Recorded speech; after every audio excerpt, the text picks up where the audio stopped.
Before we jump into the episode, I wanted to let you know about something that is so exciting that we have on the forefront. We will soon be releasing a course called Brand Belief, which is all about how to build a brand that you and your clients believe in. This goes far beyond just selecting a logo and a few colors to go with it. This is an intuitive journey about your customers' needs, their desires, their values, and how you can make their lives easier through the services that you provide. This is about how you can be of service in this world through a brand that has both longevity and legacy attached to it. Click the link in the description. That will tell you a bit more information, and it will allow you to sign up so that you can be notified when this course is launching. Now we hope you enjoy the episode. Hi Great. everyone, Ariana here from Wellfed Photography, and I'm joined by the amazing Cole Humphus. If you're watching via video, then you might recognize him, especially if you're a photographer. If you're listening on a podcast platform, then you will definitely recognize his voice if you're a photographer. He was the creator of Cole's Classroom, his former business, and he has now started something new. So we're going to talk about a bit of both. But first, before we jump into that, Cole, could you just let people know a bit about yourself? Yeah, let me see. That's always such a tricky question. And first off, thanks for having me here. It's tricky because I have to try and do it in such a short amount of time. So I've gotten pretty good at it. Basically, let's see, it's 2021 now. I graduated with a finance degree in 2007. I was working in finance, and one day at lunch, I decided that becoming a wedding photographer would be a great idea, even though I didn't own a camera at the time. Went back to my desk, taught myself photography. Well, not from the desk, researched the whole business idea, bought a camera, started teaching myself, and started doing weddings about 6 months later. 3 years into doing weddings, still doing the full-time job thing. I thought it would be a great idea to start helping others learn online, and created Cole's Classroom. So that was the first year of Cole's Classroom was 2013. I remember that first YouTube video. I still look scared out of my mind. And I was scared out of my mind, by the way. You have maybe even seen it, Ariana. It was the wedding, all the equipment we take to a wedding. And it was so bad. I even cropped off the part of my head because the aspect ratio on video is different than on photo, and what it looked like in live, you get the whole deal. So Cole's Classroom, we grew from 0 to multiple 7 figures in profit, and sold that business 2 years ago now, almost to the day, 2 years ago. And it's been a wild ride, and I mean, there's so much to cover, and I know we will get into it, but so much that went in from going from 0 to multiple 7-figure business. But the best part of it, honestly, was for me, the deeper, what's the best way of saying this?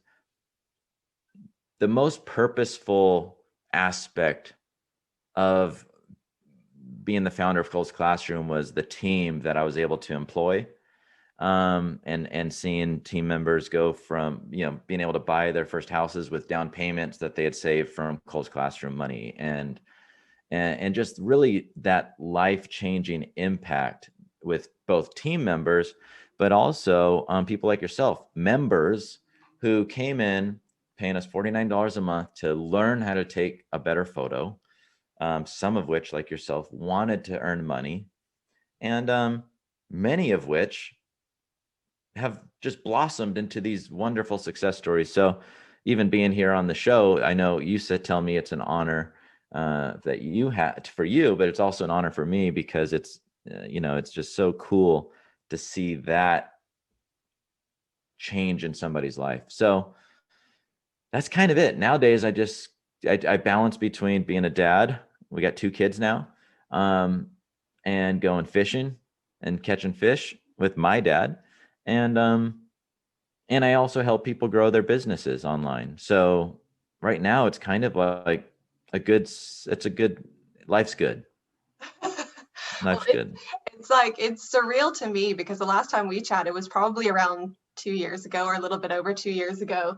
I was sitting on that couch. I was talking about business strategy and just growing the business because I did want to serve others, and I did want to serve at a really high capacity. So to sit down and chat about that with you, and now a couple of years later to have this conversation is amazing. Well, Love it. on that note, I think it's important to acknowledge, because it's like the last thing I'd want anyone whenever I do a podcast, people like, oh, Cole, you did this, you did that. And it's like, it's so easy to, like, when you're the listener, to think, and you have the dream, you're at the dream stage. It's so easy to think like, well, I'll never be able to get to that. And I was in that same boat. Like back when I was getting started, the idea, and before we quit our jobs, like, I mean, if I was able to get to 20K a month, that was going to be monumental. I never thought in a million years I would see $1 million, let alone $400,000 a month at one point. And the point is, just like what you said, 2 years ago, I was here and now I'm this, and this is crazy. And time again, when I look back, the number one thing I could tell anyone right now is, you seriously, if you put in the work, but you can't only put in the work, but if you put in the work, and you work smart with the proper strategy, with the proper foundation and all that, it's amazing when you look back and realize what that one door or that one decision could lead to the next thing, which leads to the next. And that's exactly me in a nutshell, is me making that decision to become a wedding photographer, and then actually doing it and growing it, and then making the decision to teach online, and making the decision to keep going even when it was tough. I mean, you see where that's going. So it's important for anyone listening right now to not let the big numbers or big achievements scare you or limit your beliefs, but on the contrary, show you what's possible. Absolutely. Because I know that there was time that you were just putting value out into the world via YouTube before you Mhm. ever had your first offer as an Right. education platform. So there is definitely that backstory of, that was one of the things that I wanted to ask, is if you believed that there was ever an overnight success, or is it like, a 3-year, 5-year, 10-year success in the making that finally takes off? I mean, I think it depends. I mean, these days, I think the only real overnight success is if you put a bunch of money in Bitcoin a long time ago, which even then, I guess it's still not overnight. Although, there's other crypto things that people are becoming overnight, mega dollar people. I'm unfortunately not really one of them. But no, I mean, there was a saying, I think it's like, every overnight success really, it takes 10 years to be an overnight success or something like that. And, I mean, it's all relative. It's totally all relative. There's a lot of things that I think, one of my strengths was kind of always doing everything myself, early on. And that it, it was for a variety of reasons, but it was mostly, I think, to satisfy my own curiosity to try and crack the code. So it's the only thing I didn't really ever want to crack the code. And I understood conceptually, but I didn't really give a darn about trying to crack code, was SEO. But everything else, email marketing, advertising, webinars, like everything about growing the business, I did myself. And, there's good and bad things about that. But the good thing is you become so dynamic and so diverse. And then when you're able to hire on help, you're able to be that much more effective. And you just go into being strategist, and they're the doer. But what happens is, too many people, they instantly go into this mode of, I need a team and I need this and I need to outsource, but they don't even know what if somebody's doing good, bad, or whatever. And then like a month later, they're like, why am I not making money? Well, it's because you're literally just hoping that it all goes to plan. And unfortunately, 90% of the time, things don't go to plan. Yeah, I was just talking to my husband about this recently, because at the very start of WealthEd, I was doing everything myself too. And like you said, it's good and bad. It's good because you learn the business through and through every step of it. And it means that when you outsource, you can actually guide someone about Yep. the role and what to do.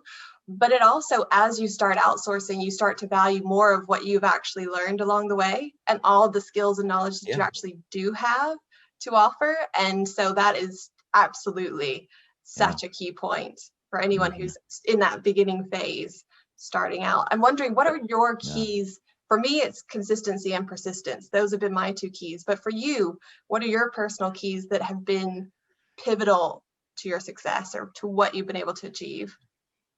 I think number one is agility.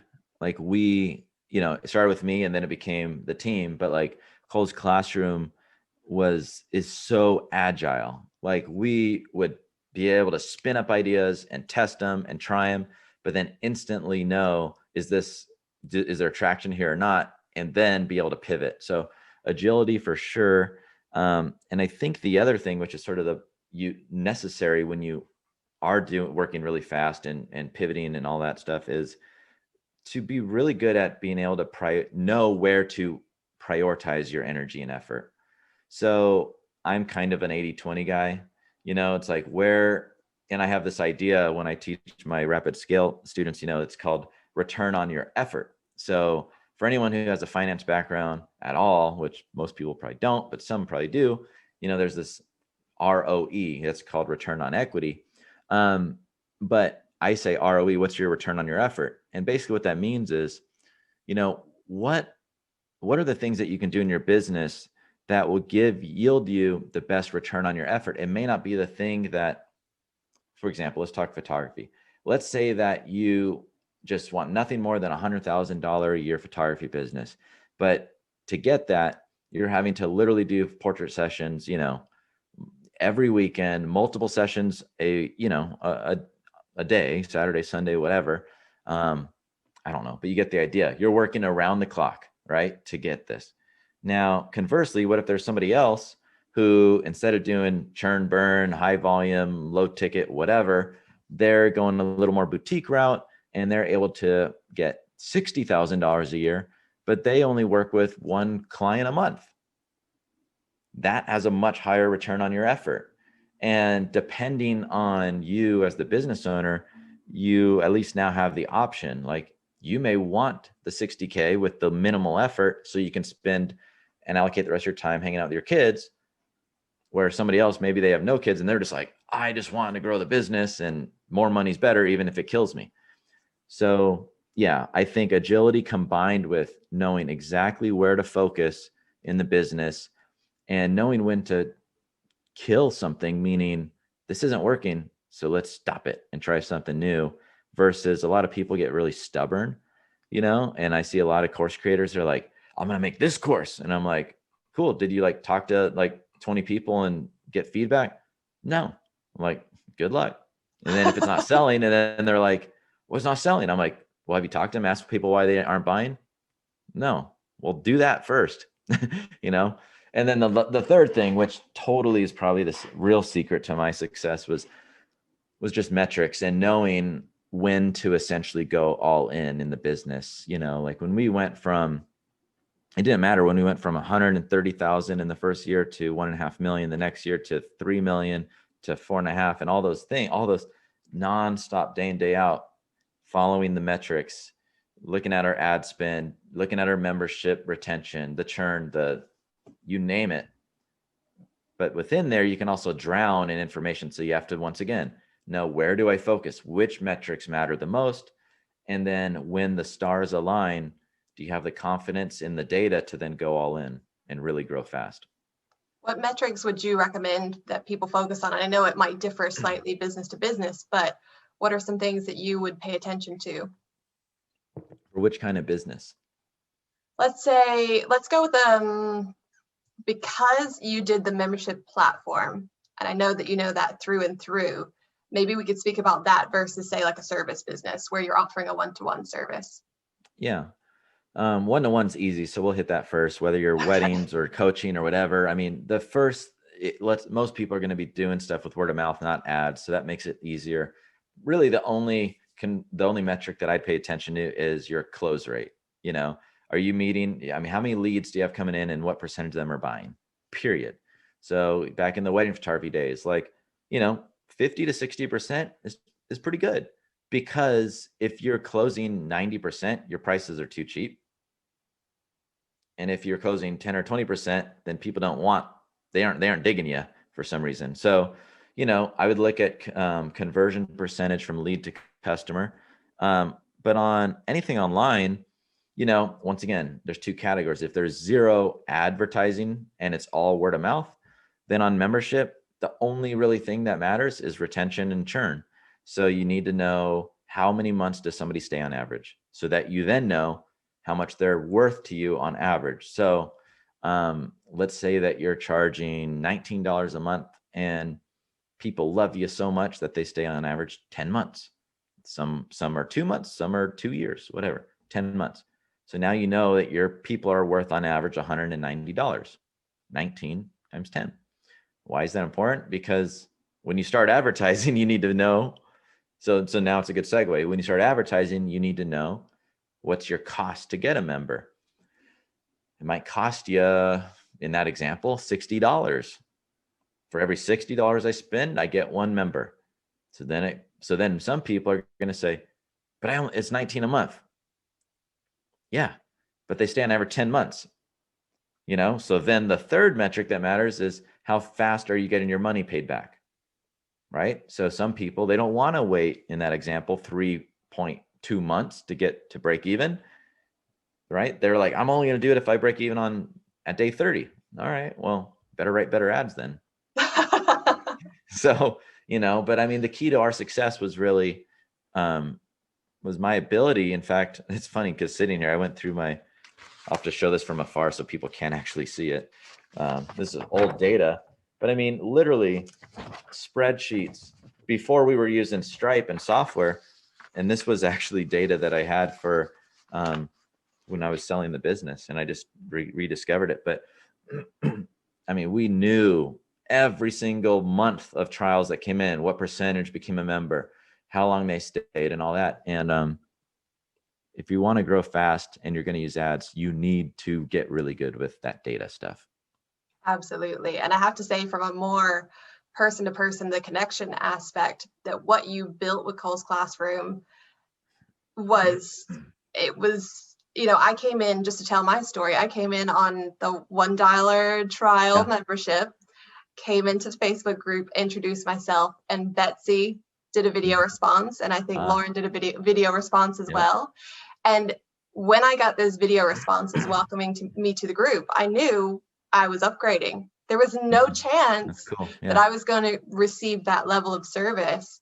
I felt like I have something to learn here. I clearly have something to learn, so I'm going to stay. And I did, and I loved it. Yeah. And that was next level, Cole. You don't normally see that. Yeah. And, the cool thing about that is, and what you just said, you don't normally see that. I mean, we really did have this idea of, let's find out how to zig when others are zagging.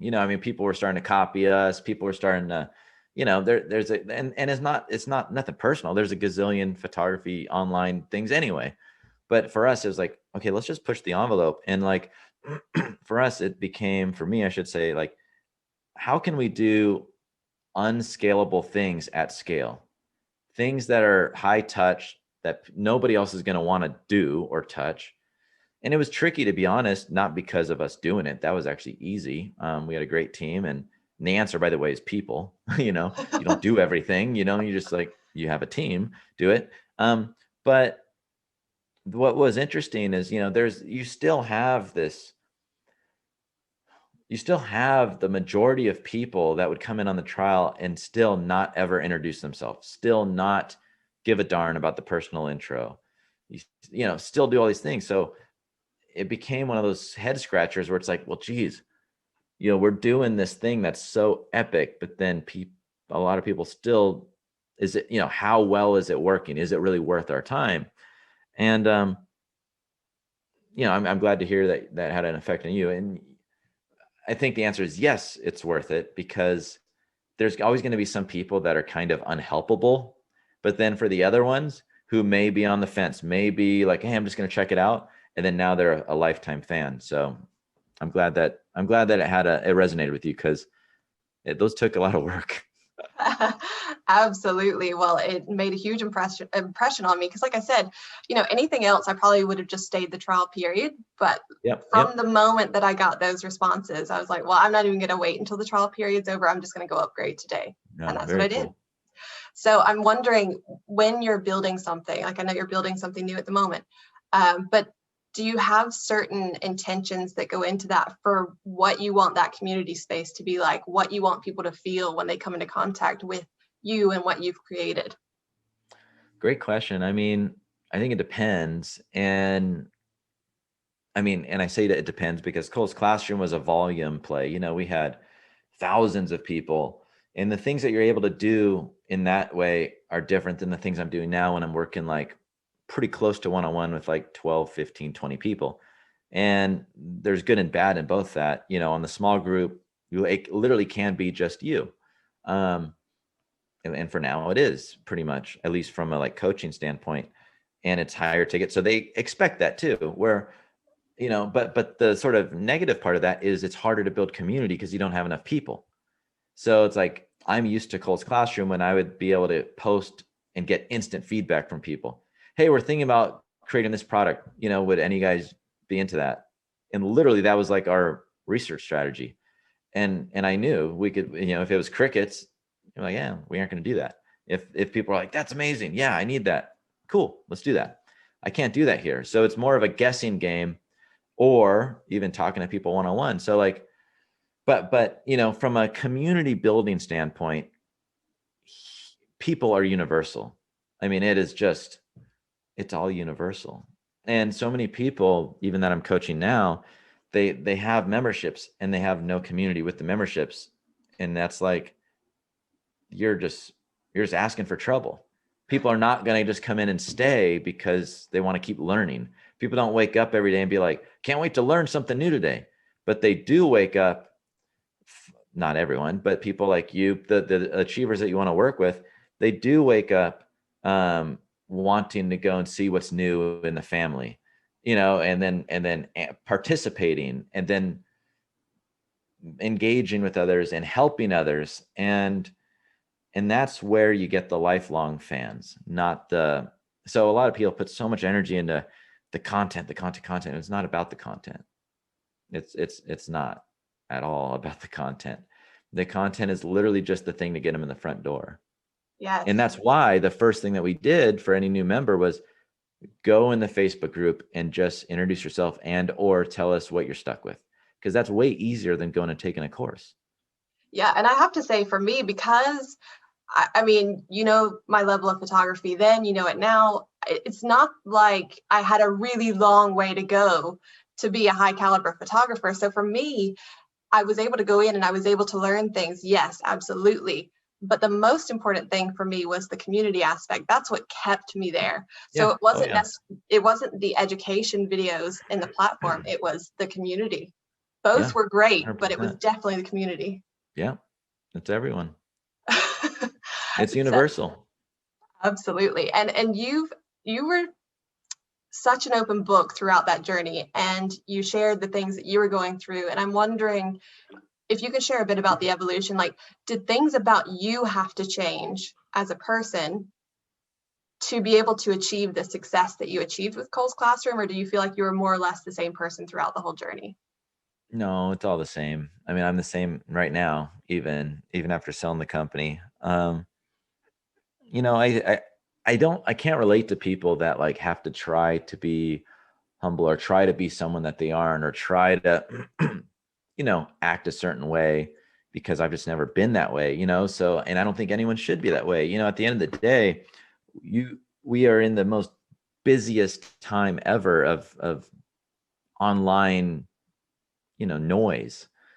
And I personally just cannot stand the level of people that want to, or think that they need to be perfect and have the perfect feed, the perfect post, the perfect this, the perfect that. You know, and that's just a personal decision. But I genuinely think that the world needs more authenticity.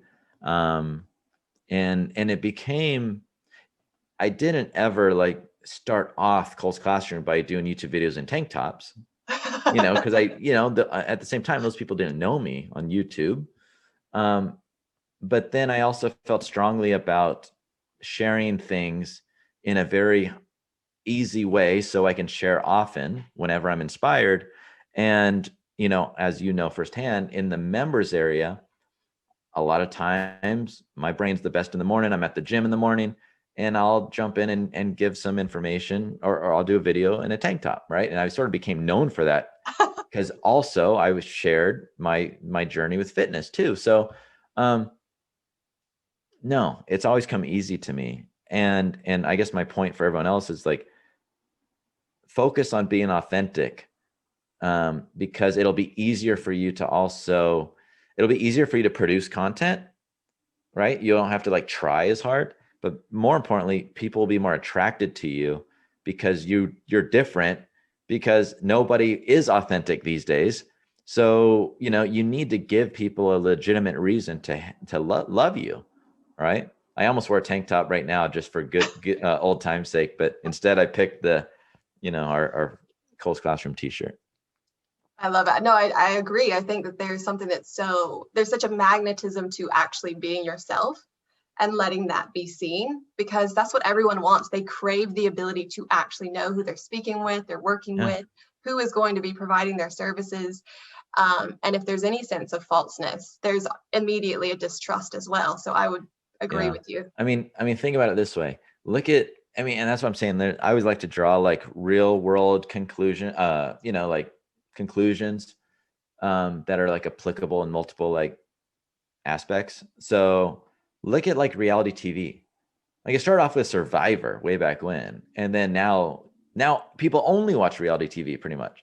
And then there's vloggers, right? People are doing like video blog, whatever, like on YouTube with millions and millions. And I'm sure now it's TikTok. I don't mess with TikTok. But the point is literally people cannot get enough of just literally following along with other people's lives. Keyword, Yes. their lives. So it's like, if you just pay attention, that's what people want. People want reality. So then there's so much, it's sort of silly and stupid that there's so much effort to always like try and be someone you aren't, or showcase in only a certain kind of way. And I mean, I think honestly, if I can make a big generalization, that's probably one of the biggest issues with creatives. Absolutely biggest issue with creatives. They get so damn hung up on how shit looks, and it stops them from moving forward and actually producing. And if I have one kind of, if you get one takeaway from this, it's like, yeah, content's important. I don't like messing with social media much, but like, I'm sure everyone listening here is going to be on Insta stories and this, posting and all this. Make it easy for you to post. Like, period. Make it easy for you to post, because literally you're going to be spending all this effort for such little payoff. If you always have to have your makeup done, and if you always have to have the house clean, and if you always have to do all these things, versus just literally when you got something to share, turn on your phone and share it. Absolutely. And I find it's most authentic at those moments anyway, because you're not trying to be prepared. You're not trying to get it perfect. You're just going with what's there. So I appreciate that. I actually had a question come in from someone on Instagram about this particular business is it's online and offline. It's not like a membership. It's a one-to-one service, but they had questions around where you can grow a following that is not just social media. There's so many people on social media, and yet we still have other options outside of that. So where would you recommend people go?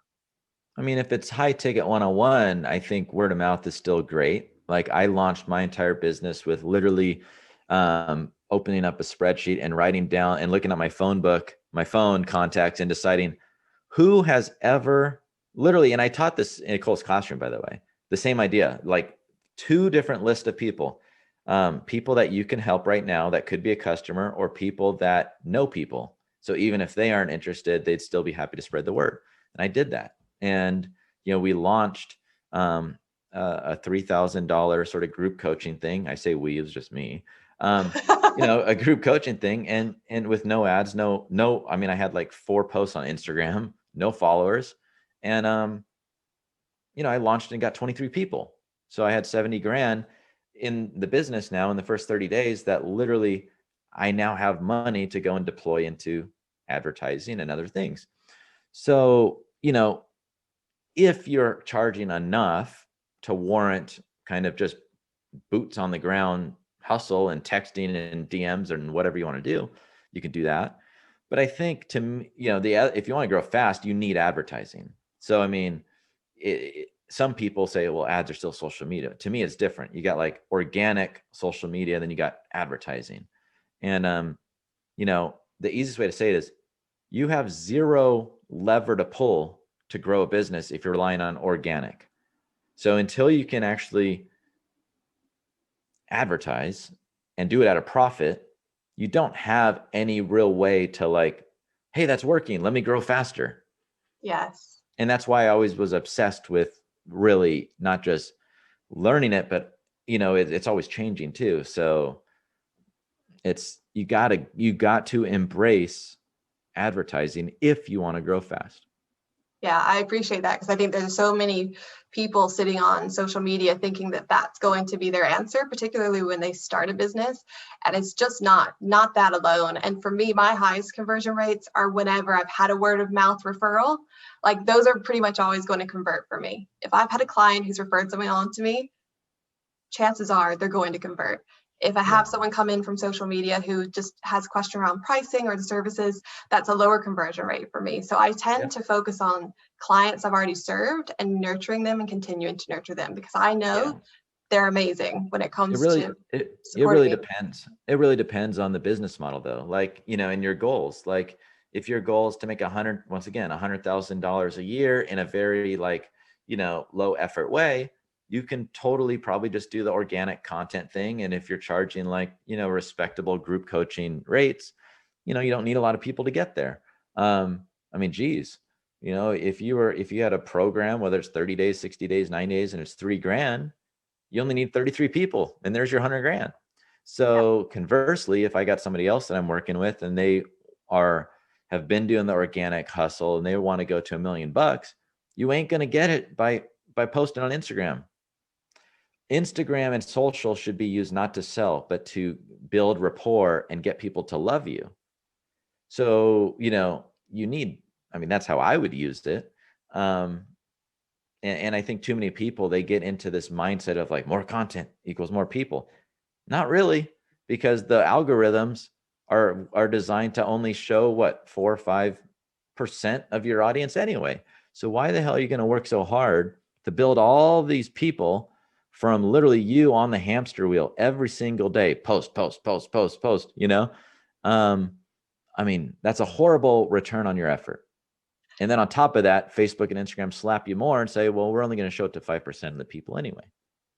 Yes, I so agree. I feel like this hamster wheel of posting is more for Instagram and Facebook to have content to put out into the world. It's like Yeah. we're doing the work for them to have Yeah, content you to are. put out in the You world, are. but it's not for our return. It's kind of like the banker who gives out the mortgage and someone pays the banker back. Like that's the whole setup. So Mm-hmm. I love what you've said there. I want to talk because I know we're coming to kind of midway through the episode. I want to talk about lifestyle because you've mentioned already that you're not the person that's out there. You didn't say it specifically, but I've read it from you before. You're not the person that's going to be out there like posting in front of a Lambo or a Ferrari. And I'm wondering for you, like, one, why that is, and two, what you value when it comes to lifestyle. Well, why that is because that's not who I am. And even if I had the Lamborghini or Ferrari, I wouldn't be bragging about it because that's just tacky in my book, and not, it's tacky, but it's also it's not the kind of people I'd want to attract, to be honest. I mean, and it's not that I don't like nice things. It's just like I spend my money wisely. Like, like I got a nice fishing boat because that's what we do. Yes. It's $100,000 fishing boat, and it costs money to go out there fishing. And I go take my dad out there almost every week, and we go out there and try and catch big tuna. And so we're making memories. So, and it's what we enjoy doing. What was the second question? I know is yeah. What is important to you in your Oh, lifestyle? that's a great question. And I really went through for the first time kind of ever a like soul searching period. Not that I went and did anything crazy, but literally I was kind of in my head, for multiple months trying to figure out what it is that makes me tick. Because I kind of lost a lot when I sold the business, and I lost a lot and I didn't expect to feel things I was feeling. And it wasn't about the money and not having the money coming in anymore. That was fine. Financially, we were fine. And it wasn't about having a boss now, because I was working, with the company who acquired us, ShootProof. I'm part owner of that company. So I was literally, that was where all my time went. And, but I wasn't happy. And I found myself like waking up, not like truly waking up, but just going through the days and literally just sort of like floundering, to be honest, the best way, just floundering through the days. And what I ended up deciding and what I ended up figuring out was I realized that I didn't realize how important it was for me to have something that was mine that I was able to literally like cultivate. And it doesn't mean like I have to, like with my new business, it's mine. I'm helping people. That's what I'm meant to do. That's what I'm doing. So there's this, I was missing this like purpose. I was missing this keeping my mind sharp. I was missing the impact. And I didn't ever know that was a thing during Cole's classroom because I was so focused on just grow, help.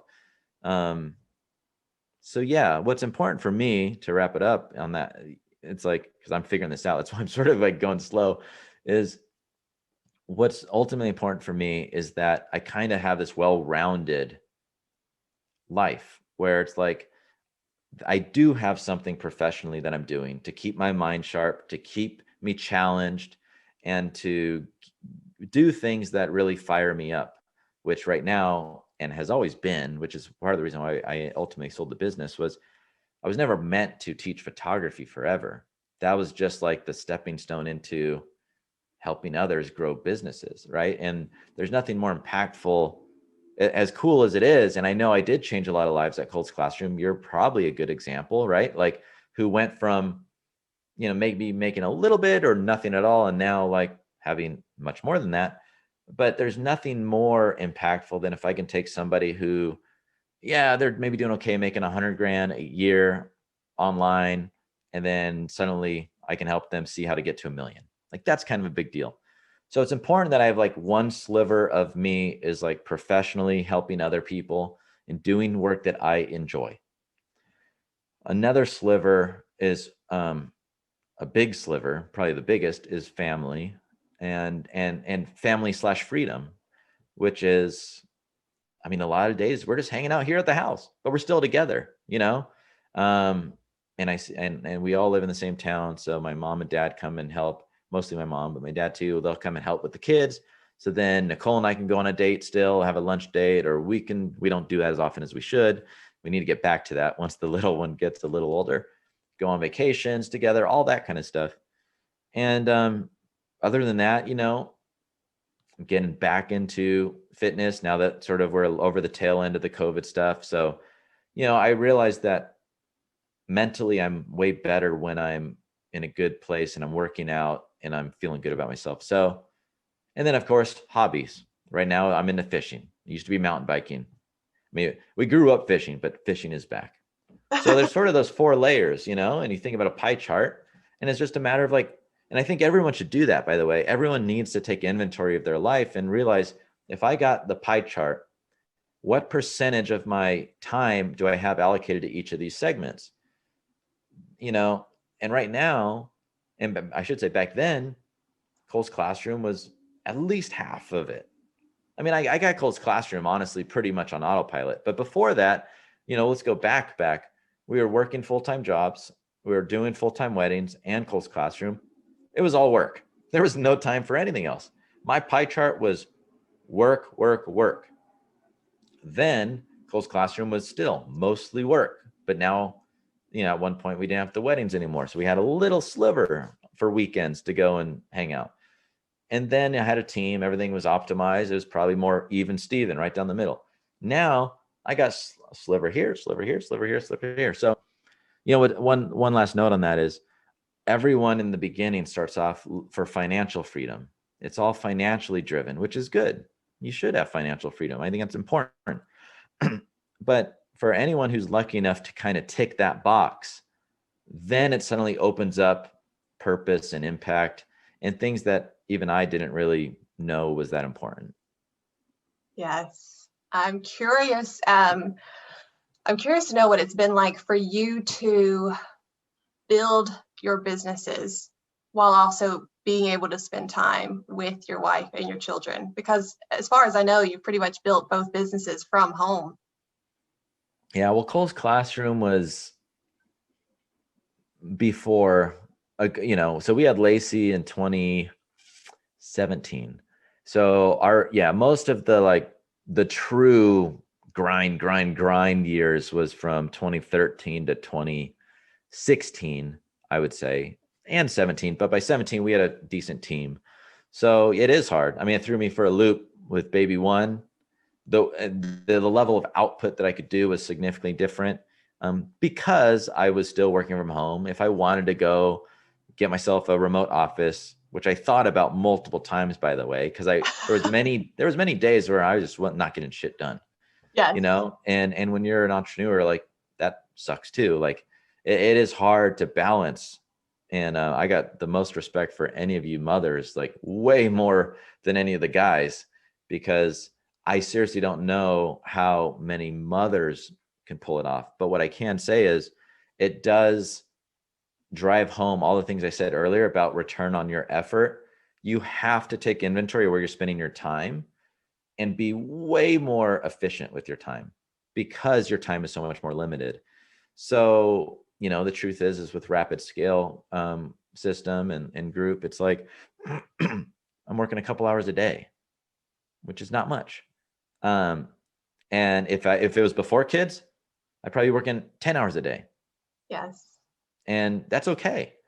I think where ultimately my advice for anyone is design a business around your desired lifestyle.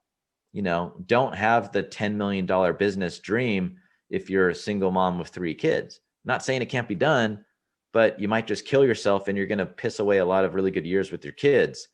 So, and honestly, you don't need $10 million business. And honestly, like, you can have an awesome lifestyle with a $1 million business if it's structured correctly. You cannot have a great lifestyle if you have a $10 million business, pretty Wow. much, because you're going to have so much team. And when you have so many people and team, anytime you're managing people, which is, by the way, the hardest thing in the world to do. I love the Cole Classroom team, and literally we had an amazing team, but there's one fact: more people equals more headaches, period. like seriously, I'm still great friends with just about everyone. Would rehire them again whenever I have the chance. But more people is always more drama and more headaches. And that's all I mean. Like, you can really have a nice lifestyle business and make 500 grand, $1 million if it's structured correctly. We had a great thing up until 3 million, meaning when I wanted to grow from 3 million on, more people, more team, more headaches, more things breaking, more tech breakage, like more customers who are unhappy. Everything gets harder. What would you recommend to people who are interested in making sure that their business is a sellable asset? Yeah, the easiest thing is the business can't rely on you. Yes. Period. It doesn't matter if your name's in it. I'm proof of that. Although try not to, because if I were to do it again, I wouldn't have done that. But I didn't think I would ever build something that was something you could sell in the future. But the biggest and most important thing is you have to be able to use advertising, for one, because that's scalable. Like, nobody's going to want to buy your business if you're like, yeah, I got a great product and it's all word of mouth. Like, okay. Like, so you need to be able to have advertising that turns out a profit. You need to know your numbers so that you can literally tell somebody, hey, it costs me on average $2 to get a lead and they're worth $8 by 1 year later, or whatever it is. And you need to have operationals. I was going to say operationally and operations. You need to have operations and sales and marketing that doesn't rely on you. So Cole's Classroom was a great example where it used to be all me. And then I saw opportunity when I had really talented people that were already helping people. And I'm like, Betsy's awesome. And she's already writing tutorials. Hey, Betsy, do you want to make some products? Oh yeah. Hell yeah. Perfect. Boom. And I just kept repeating that.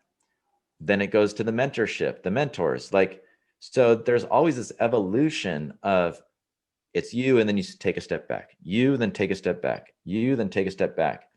And when you can go on vacation and the business for a week or two, and the business runs at least 90% without you, and you didn't lose sales, then you're good. Until that happens, you probably aren't there yet, or you won't get as much money for the business as you could. Right.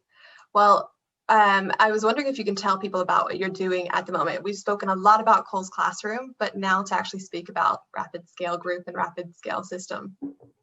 Yeah, so the company is called the Rapid Scale Group.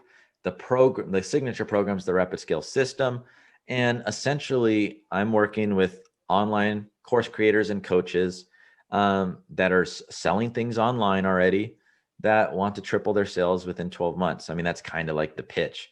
But the longer sort of thing is, here's the thing. There's a lot of talented people that have good products that are on the organic hamster wheel, and they're never going to be able to get off.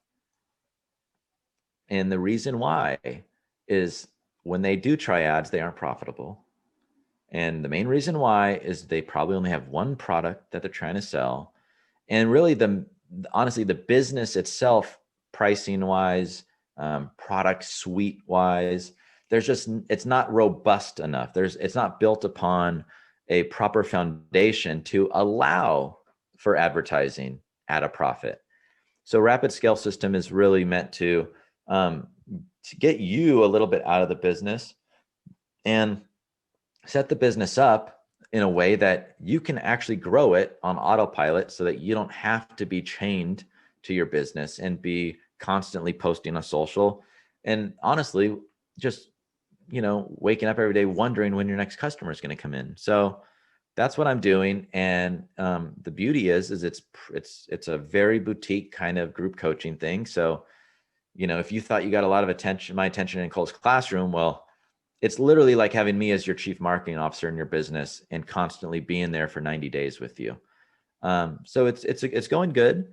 And we're just starting to get ads going now. And, I'm enjoying it. I'm enjoying that I can literally have the ability to pick and choose who I work with. And what I mean by that is, it's not like I'm like, oh, you're a punk, I'm not going to work with you. Well, if you are a punk, I won't work with you. But, it's like, I know, like, I can talk to somebody and I'm like, okay, yes, I can help you. You're in. You should be in. And other people, I'm like, I can't help you. You aren't there. Do this first. So it's nice to be able to do that and really start helping people, open up their brain to what's possible. Well, I'm wondering, with the work that you're doing and the work that you have done, what type of legacy would you like to be leaving behind through all of that?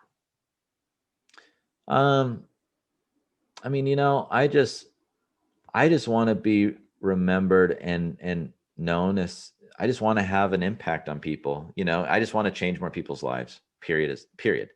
And part of that is because it feels good. And I mean, that is like the best I've ever felt, is when I've helped somebody have a massive result. So a lot of people, they know probably Caitlin James. This was the first sort of person that I worked with as a consultant when she launched her very first course. And I helped, we had a goal of, she had a goal of here, and I took it to here, and they used that money to go buy a lake house for the whole family. That now, so that was the kind of stuff that that's what moves me. And there's just nothing better than helping others in that kind of unlock that kind of financial freedom. And that's what I'm focused on. Well, thank you for sharing that. And because this is coming out in June, which is the month of Father's Day, I also spoke to Nicole ahead of your episode. And I asked her, you're Nicole. Oh, interesting. And I Cool. asked her what it has been like to parent with you and to go on that journey with you. And here's what she had to say. She said, from the very beginning of our journey as parents, or for that matter, trying to become parents, Cole has been my number one cheerleader and biggest support person. Through IVF, pregnancy, birth, and raising our two precious girls, Cole has been and continues to be the voice of reason, keeping me grounded when things get messy. He strives to provide a life for us girls, makes us feel safe and taken care of, and he always tells me his goal is to make my life as easy as possible. What can I say? We're some lucky ladies. Cole is a great businessman, but an even better husband and a father, and we are so happy he's ours. I'm like getting emotional reading it Wow, back I to you. know. I'm like, oh wait, I'm actually getting a little teary eyed. That's great. Yeah, I mean, like I said, I can't stress enough for anyone, make the business easy for you. And that goes into authenticity and just be yourself. And that's where things just become easier that Yes. way. Cole, where can people get in touch with you if they want to join your wait list for Rapid Scale System and Rapid Scale Group? Yeah. Well, rapidscalegroup.com. I'm really starting to produce a lot of content. I'm on the content hamster wheel right now. So there's a lot of free blogs and videos on there. So I would send you there. And then from there, you can easily find the Rapid Scale System program if you want to potentially work with me. And if you watched and liked this episode, hey, baby. She's not up here, baby. You want to come say hi? All right. And by all means, get in touch with me on Facebook Messenger if you watched this episode and it helped you. I always like chatting with any podcast listeners. Cole, thank you so much for being here. I have such gratitude for what you're able to do for me in my life and my business and the quality of our family's life, because when you impact someone, it's not just that one person, it's everyone around them. And from sitting on that couch a couple of years ago talking to you to now, there's been such tremendous growth and such beautiful change in our lives. And I just wanted to thank you so much for that personally. And thank Oh, you for coming on the show so I could even just say that directly to you and something other than a Facebook message. well, I'll just say you're welcome, but more importantly, thank you for, implementing and executing and not just listening and never acting upon it. So that's honestly where the magic happens for anyone in any business. No, as I like to say, people don't need more courses. You don't need more information. You need more um, access to the right mentors and execution. So I can't execute for you. So, well earned. And make sure to keep me updated so we can see where you are in another year or two. I definitely will. Thank you, Cole. All right. Thank you. We hope you've enjoyed the show. Please feel free to leave a comment or a review to let us know what you loved about this episode and others like it. And if you'd like to be featured on our show, or if you know of someone who would be an amazing guest, get in touch with us at info@wellfedphotography.com and mention Living a Life Well Fed in the subject line.